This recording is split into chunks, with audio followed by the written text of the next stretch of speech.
Bismillahirrahmanirrahim. Assalamualaikum warahmatullahi wabarakatuh. Alhamdulillah, alhamdulillahirabbil alamin. Wa bihi nasta'in ala umuri dunya waddin. Wassalatu wassalamu ala asyrofil anbiya'i wal mursalin wa ala alihi wa sahbihi ajmain. Amma ba'du. Oke, perkenalkan nama saya Muhammad Alvin Firmansyah, semester 3 Sekolah Tinggi Agama Islam Darussalam Kunir. Pada kesempatan ini saya akan memaparkan materi tentang e-commerce. Memang teknologi yang semakin modern memudahkan manusia dalam kegiatan apapun, termasuk jual beli.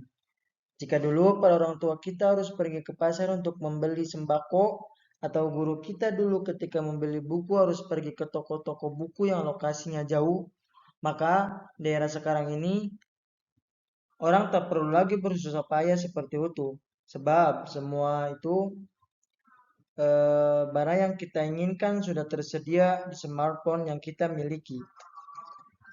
Smartphone yang kita miliki mempunyai banyak fungsi. Selain sebagai alat komunikasi, smartphone di era kekinian juga bisa dijadikan sarana jual beli. Ya, maksudnya jual beli secara online. Jadi orang yang tadinya harus keluar rumah untuk berbelanja, sekarang tinggal pencet-pencet smartphone sambil rebahan di kamar. Barang yang kita pesan melalui aplikasi toko online seperti Shopee, Lazada, Tokopedia, dan lain-lain sudah bisa sampai ke rumah kita tanpa perlu capek-capek keluar rumah. Definisi e-commerce sendiri menurut Adi Nugroho, e-commerce atau perdagangan elektronik adalah cara untuk menjual dan membeli barang dan jasa lewat jaringan internet. Sedangkan menurut Rahmati, e-commerce adalah singkatan dari electronic commerce, yang artinya sistem pemasaran secara atau dengan media elektronik. Sementara menurut Laudon, e-commerce merupakan suatu proses transaksi jual beli yang dilakukan oleh penjual dan pembeli dari satu perusahaan ke perusahaan lainnya secara elektronik dengan menggunakan bantuan komputer sebagai perantara transaksi bisnis. Dalam beberapa tahun terakhir, bagaimanapun e-commerce telah menjadi jauh lebih canggih. Bisnis e-commerce sekarang menawarkan toko online di mana pelanggan dapat mengakses ribuan produk, pemesanan, pilih metode pengiriman yang diinginkan dan pembayaran dengan menggunakan ATM, mobile banking, atau kartu kredit mereka.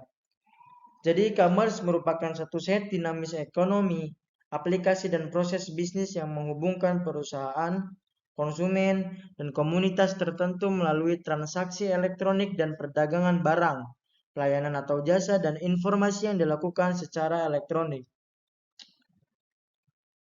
Dengan semakin maraknya penggunaan internet, semakin marak pula perdagangan secara elektronik dijalankan oleh pelaku bisnis dalam berbagai ukuran, mulai dari perusahaan raksasa sampai online shop, toko online rumahan. Pembeli dan penjual dengan mudah dapat terkoneksi secara cepat hingga melakukan transaksi, dan apa yang diinginkan pembeli dapat cepat pula ditanggapi oleh penjual, sehingga tercapai kepuasan pelanggan dan peningkatan keuntungan bagi penjual. Menurut fatwa MUI, hukum dasar muamalah adalah al-ibahah, yaitu boleh selama tidak ada dalil yang melarangnya.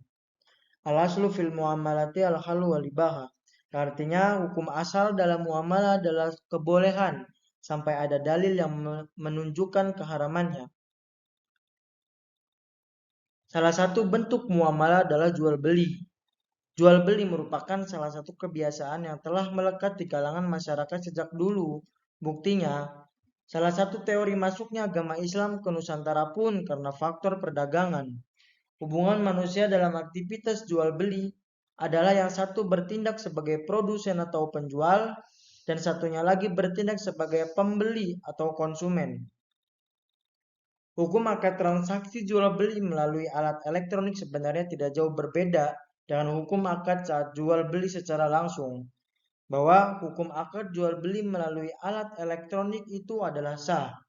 Sah dalam artian kedua belah pihak, penjual dan pembeli, sebelumnya sudah melihat mabih atau barang yang diperjualbelikan atau telah dijelaskan baik sifat maupun jenisnya, serta memenuhi syarat-syarat dan rukun-rukun jual beli lainnya dengan dasar pengambilan hukum.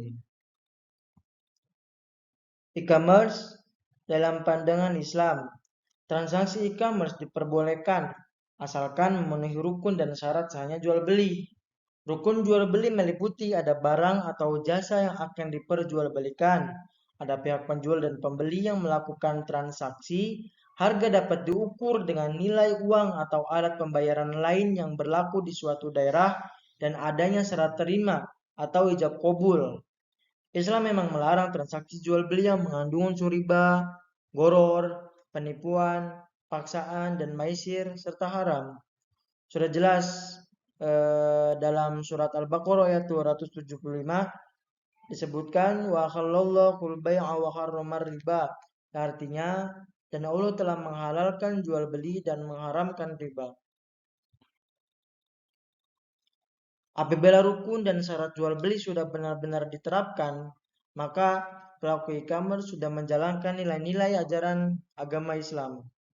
Yang selanjutnya yaitu jenis-jenis e-commerce. Ada business to business, business to consumer, perdagangan kolaboratif, konsumen to konsumen, konsumen to business, perdagangan intrabisnis, pemerintah keluarga atau perdagangan mobile. Perbedaan e-commerce dengan perdagangan konvensional. Ada transaksi jual beli konvensional atau bertemunya penjual dan pembeli dilakukan secara langsung dan barang berwujud konkret.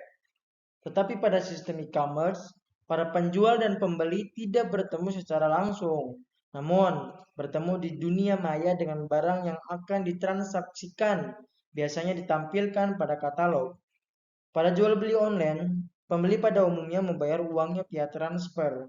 Namun ada pula yang menerapkan sistem cash on delivery atau COD, yakni pembayaran dilakukan pada saat barang diterima. Maka ijab kabul jual beli pun terjadi pada saat serah terima barang tersebut. Yang terakhir yaitu kesimpulan. Jadi kesimpulannya, sistem transaksi online atau e-commerce pada dasarnya tidak jauh berbeda dengan transaksi pada umumnya. Hanya saja dalam transaksi ini, sistem pemesanan dilakukan melalui media internet dengan mengisi formulir pembelian dalam media internet. Kemudian pembayaran dilakukan dengan menunjuk badan keuangan yang telah terdaftar dalam suatu negara untuk proses pembayaran. Sementara pengiriman barang atau produk menggunakan jasa pos atau kurir.